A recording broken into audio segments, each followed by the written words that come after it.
What floor do you need? Lobby, please. There you go. This is a beautiful elevator. Love how they retain the birdcage.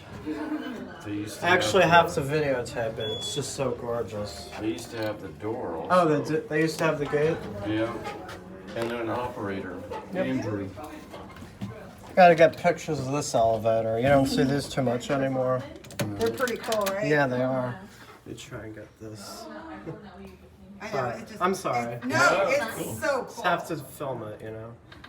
I'm with you. Yep. He used to have a crank. Yep. Yeah, and the operator used to do it. Yeah. His name Was They Andrew. named it Andrew. after Yeah. Yeah, isn't that great? Pretty cool. I They wish said Andrew they- was still here. I would love to I'm going have this gotten that right. They said they have his uniform. See, one of the originally, they have it up. There you go. That's Have so a nice neat. day, guys. You too. You guys going down? Oh, we're gonna go. I'm going down. Yeah, we'll go down there. It's a gorgeous elevator. Love the birdcage. Yes. Yep. It's quite traditional. All right, I think I'm gonna go to my room and I'm gonna get ready so that I can be here when Amy gets here. I'm gonna send you a picture. Okay? Tunnel.